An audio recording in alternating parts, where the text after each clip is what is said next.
Mapagpalang araw po sa inyong lahat.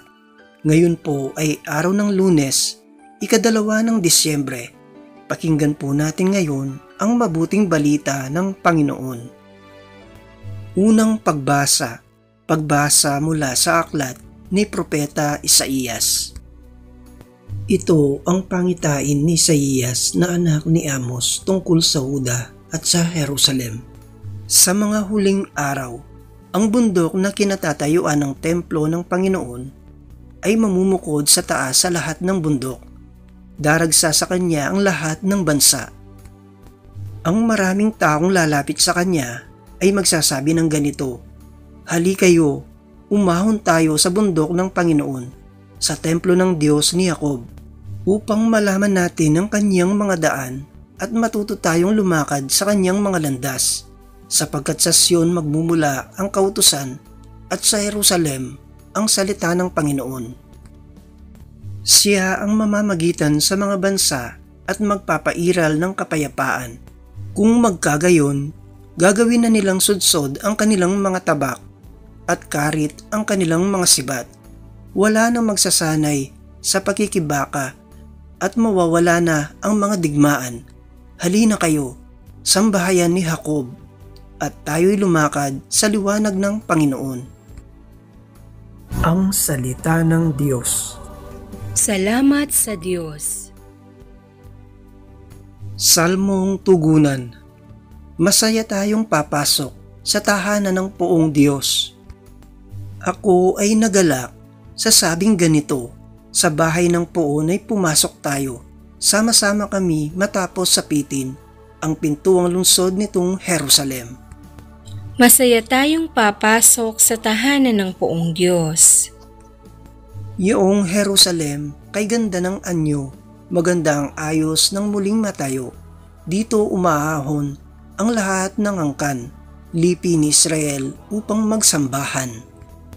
Masaya tayong papasok sa tahanan ng Poong Diyos.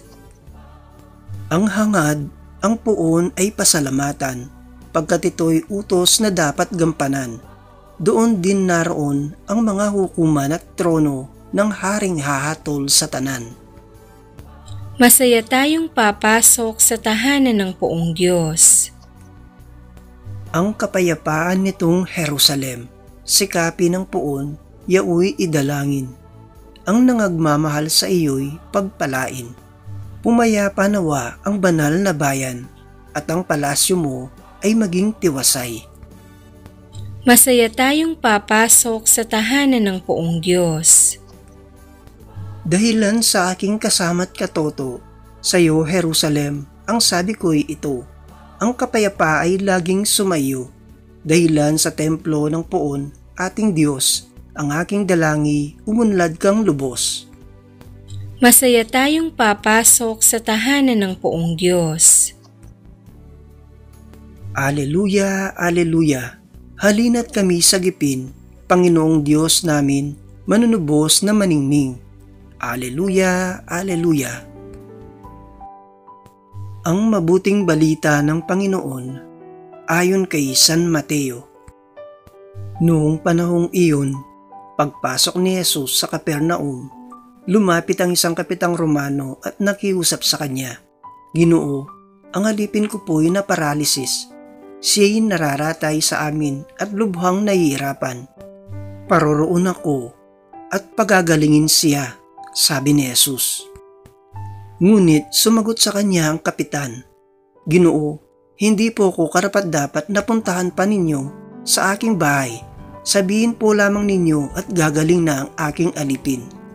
Ako'y nasa ilalim ng mga nakatataas na pinuno, at ako naman ay may nasasakupang mga kawal.